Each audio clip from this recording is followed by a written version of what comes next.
Mr. Sis, we should be back in action right now. Is that correct, Mr. Sis? Thank you, Mr. Sis is all over Siciliano. Yep. Sis is all over it. He makes up for not being able to come in on Tuesday night.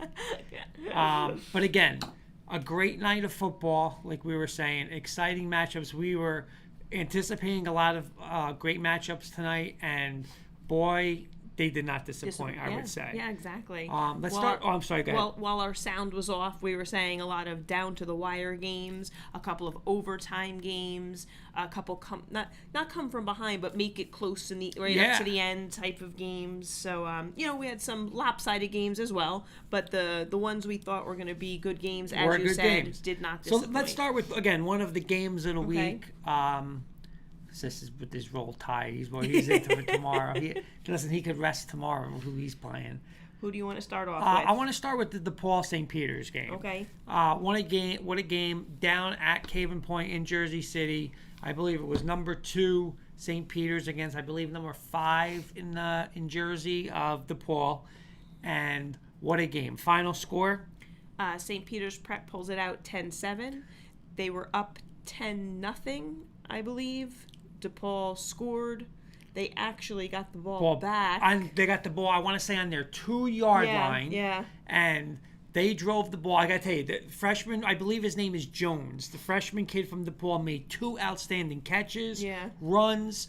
DePaul actually, I want to say, got inside maybe the 20. They got inside the 20, a huge sack by St. Peter's to end it. And a fumble. Our boy Nico Duarte was the difference with his field goal. His field goal, absolutely. So congratulations to Nico.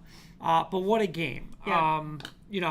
Physicality. They actually early on in the game, DePaul, again, I want to say DePaul was inside their 5, maybe at the 2-yard line.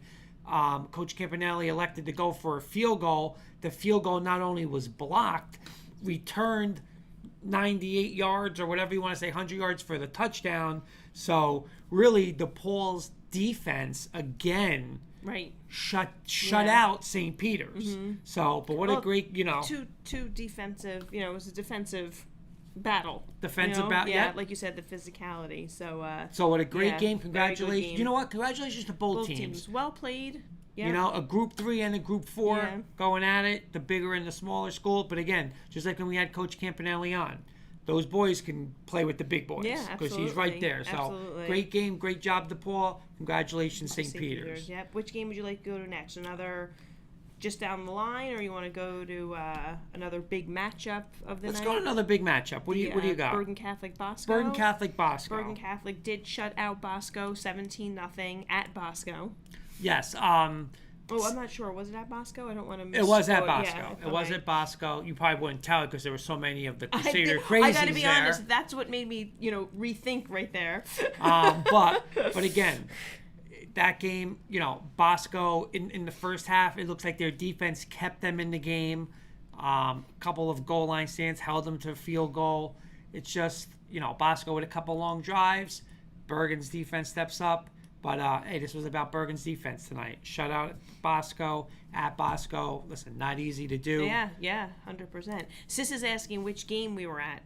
Well, we were at multiple games. Yeah, we were multiple games. We were taking advantage of the streaming effect tonight, which enabled us to live tweet while we were watching from multiple games. And we did have someone out at the Morris Catholic Verona game as well on our behalf. So... Speaking of which, we got a couple people out in a couple of games. That's true. That's true. Games. That's very true. But congratulations, Bergen. They should stay now number 1. Mm-hmm. Should we hop to, speaking of Morris Catholic Verona, we have Morris Catholic falling to Verona by a score of 28-26. Another exciting ending. Morris Catholic had been leading most of the way through. Verona kind of comes from behind, takes the lead. Morris Catholic scores, needs to go for 2 again, just like scored they with did. About 4 minutes left, I believe, in the game. 4.5. Yep. And they decide to go for 2. This time, unfortunately for them, they're unsuccessful. Verona has a big play. They're 3rd and 1. They do get the first down and are able to kind of run out the clock for the game. And I think a little less scoring than we thought. Yeah, Those two thought it was- teams yeah. very coming in. Could put up defense, in the 50s, they're- defensive yeah. battle. Coach Longo, loving the live results show. Thanks for tuning in, Coach. And speaking of Coach Longo, let's get jump to right him. to Becton. Let's get to him. Absolutely. We got Becton with a big win, 31-0 over North Arlington. So picking up on that where they left off last season with that Becton defense. is back. Becton is back. They're 100%. They're going to be a force in the NJIC going forward. And looking forward to, again, like I know coaches don't want to look next, but a little circle with that Heights game coming up in October. Speaking of Heights, there was another that's great a nice matchup. little segue right there. Let me find them on my board here. You have them for me. Thank you very much. We have Hasbrook Heights falling to Park Ridge by a score of 14-7. Another low-scoring game. Yes, another low-scoring game. I want to give a shout-out to Coach Del Calzo. Was there a long time. I know they dedicated the game to him. I think last night he had a retirement dinner for him, and they actually made it like a Nick Del Calzo way. Oh, nice. Little Cool. street there. Know so, that. Very nice. Congratulations on that. But unfortunately, the Aviators fall 14-7, and I know someone in the show, he's wearing a right visor right now, has not been picking Park Ridge, but that's going to change Tuesday because, again, they are another force. And Coach Sis is saying, told you about Park Ridge. He did. He did. But, again, another great game. Defensive battle, 14-7. Heights will be back, that. But Park Ridge is, championship aspirations. They're a legit team.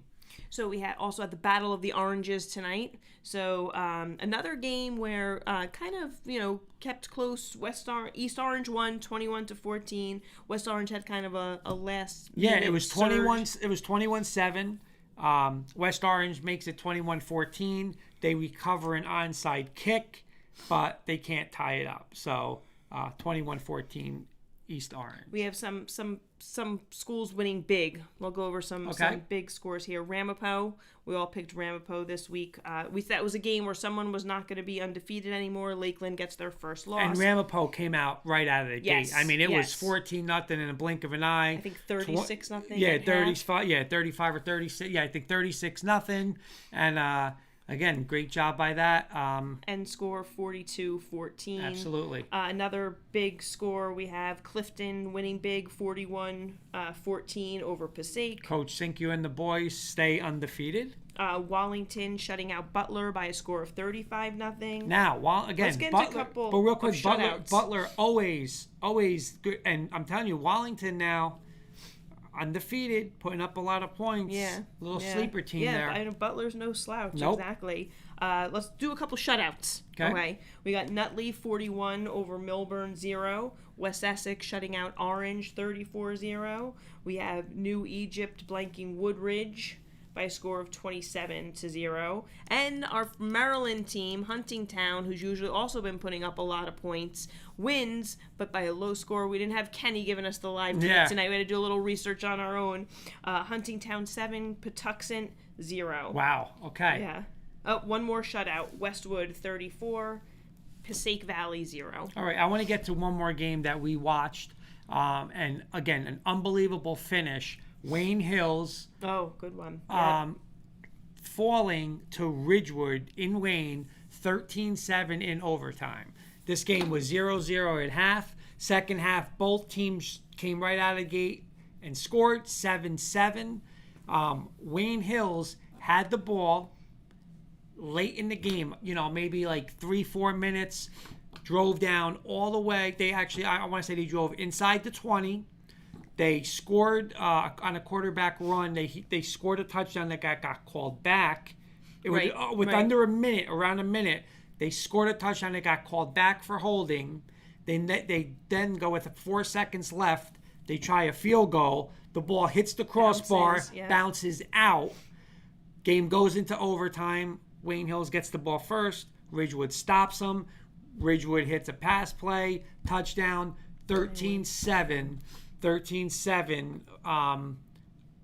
Awesome victory on the road at Wayne Hills. Ridgewood stays undefeated. I love Carl Ross's comment, if you want to read that out Coach there. Ross. Credit to Woodridge for taking that travel down south on short notice after a physical game last week. Absolutely. And you know what? That is, Coach Catrona will play anyone, anywhere. It's just the mentality. And he said it. And he said it. And New Egypt was victorious tonight. Mm-hmm. But again, very short notice. They Right. just had the game with St. Mary's cancel. Right. They Tuesday.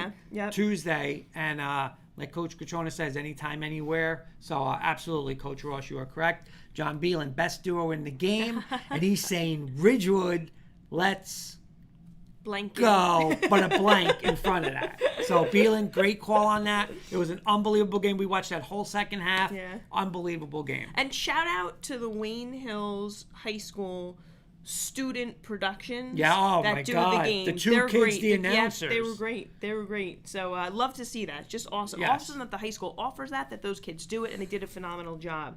Speaking of overtime, we have Ramsey victorious over West Milford, 41-35. I believe in that overtime, Ramsey scored first and then held West Milford. Coach on their Bear, possession. Ramsey had a 22-point lead. West Milford, give him credit, came back, made Coach Bear sweat a little bit. By the way, Coach Bear will be a guest on Tuesday night. Show. Can't Yep. wait to have Pencil Coach Bear it in. on. Coach Bear, congratulations. Another win, still undefeated. But again, they had to put up points this week, held off. And you know what about that? That shows because, again, you score your touchdown, you missed the extra point. It's a lot on your defense now. And you know what? The defense maybe struggled a little in that second half, gave up 22 points, but when the game was on the line, They pulled that it out. defense pulled through. All right. John Beelan saying another winner, Ramsey, baby. You might have had a big week there, I Mr. know. Beelan. Yeah, I know. Can't wait to do the official results after tomorrow's game. What else do we got? So we have our friends at Lyndhurst victorious over our other friends at Garfield, 42-14. Give a shout out to Coach Tuero and those guys, Yep. undefeated. Elmwood Park gets, I believe, their second win, Yes, and sir. 2 in a row, if I'm not mistaken. Coach now, Mulligan, I right? want to give a Yep. shout out to Bobby Blackjack for giving us updates throughout the night Yep, at the yep. from the Yeah, Elmwood we got Park game. people in places. Oh yeah, right? we got people. Elmwood Park, big win, 28-6 Congrats, over Emerson. Coach Mulligan. Riverdale 33 over Demarest 13. This was a game that was on our board. Glen Rock 14, Pompton Lakes 10. Wait till I get Tracy. Wait till I get Tracy. I always go against Pompton Lakes, and I'm okay. I take Pompton Lakes close to Tracy, and they burn me.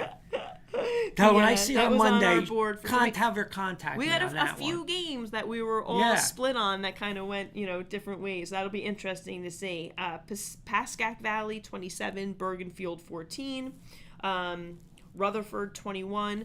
This was one on the board also. Yeah, this is another game we watched throughout the night. Coach Sheridan did not lie when he said that Rutherford quarterback is good, because he is. And 21-14 over Waldwick. Sorry, go on. Yeah, no, 21-14 again. Waldwick has been on that side in that bracket. Waldwick has been the team the past 2 years. Rutherford, again, after a very close loss to Heights, they've come back, 3 in a row? 3 in a row, I think it is. And big win in Waldwick. And Rutherford's now right there in the division also. Well, I mean, you keep saying it. It's each unbelievable. week who's going to be, unbelievable. And then just a couple other little scores to report. Fort Lee 22, Pascack Hills 15, Mount Olive 13, Wayne Valley 7. Mount Olive, who had that 2-0 win in opening game of the season over Irvington. Yep. So held Wayne Valley to 7 points tonight. And Caldwell 42 with a big win over Parsippany 13, putting up a lot of points too. Real quick, give me a couple impressive. What impressed you tonight? Well, you know what? A couple different things. I think the Ridgewood win was big. Again, Wayne Hills had their chances there, but Ridgewood ultimately pulled it out. Listen, the St. Peter's Prep DePaul game, I mean, down to the wire like that, just a great game. Some teams that impressed me with on both sides of the ball tonight. Beckton, again, putting up 31, but again, getting that shutout. I feel like that's their return to form defensively that we know them from last year. Let's see, who else was a big one here? Let's see. I don't know, just some convincing wins. I thought the Caldwell win was convincing over Parsippany. The Pompton Lakes I thought was a little surprising. Not surprising, but there were some games that could have gone either way, and it was interesting to see just where they fell. So, but I'd have to say that the exciting games, St. Peter's and DePaul, the Ridgewood and the Wayne Hills, we watched some good ones. We Any really shockers to you tonight? I don't think I was shocked by anything. No, I'm not going to say any shockers. Were you shocked by anything tonight? No, not really. Again, a lot of stuff could have gone either way. Yeah, like we had said I would say maybe a little Rutherford, the Rutherford Waldwick game. I mean, I know I guess we all picked Rutherford. Yeah. Again, I think we knew. We all said Ramapo. Elmwood Park maybe a little bit with a nice convincing win over Emerson. Right, maybe thought it would be a little closer. Yeah. I'm trying to think of what else on that board. Yeah, and I don't think shocking, but we thought there'd be some good ones, and there were some good ones. And listen, there's a couple more tomorrow. Yep. What I'm looking for tomorrow is the Highland Eastside game. Oh, that got moved from Thursday because of the weather. Harrison, and again, Coach Lucas will be with us on Tuesday now. Yep. Had a little issue on this past week, but he will be on. Coach Bear will be on Tuesday night. And that's it. We'll see tomorrow if there's any upsets. Hopefully we got some good matchups. And listen, this is what it's going to be like going to the rest of the playoffs now. And again, fast. I think that NJIC, I just cannot wait to see who the 4 teams are in that little semifinal playoff, then for that championship. Because I'll say this before we go. What I think helps those teams is you're going to get to a state playoff game, right? You're going to get to states, the stakes are higher, the pressure's higher. These are like mini playoff games. You are in a playoff. You are in a survive and advance mode. Right. So to kind of get that in the regular season, and then to get there, Carl Ross saying, Rutherford, kudos, preparing Waldwick Delaware offense 1 week after preparing for Glen Rock run and shoot. Again, very, again, like Coach saying, that's very hard. Yeah. That wing tee, that Delaware is incredibly hard to defend. Now you see, like you're saying, one kind of offense. Now you're seeing that. Something completely different. And Rutherford, hey, congratulations. And again, hey, listen, they were a couple points away from being undefeated. A tough opening loss to Heights. So they're going to be right there. They're in that, they're part of that NJIC battle. And so that's what I'm going to be looking for. And obviously the big divisions with, the Bergen, the Boscos, the St. Peters, and stuff like that. So great week. And one more last thing. Great job, like you said, with the streaming. The Ridgewood kids were phenomenal. The Wayne Hills kids. I'm sorry, the Wayne Hills kids with the Ridgewood game, watching the St. Peter's, ball game, being able to go through the Rutherford and Waldwick game. Incredible. So. Thank you for watching, and we will see you on Tuesday. See you Tuesday night. Coach Bear, Coach Lucas, and more.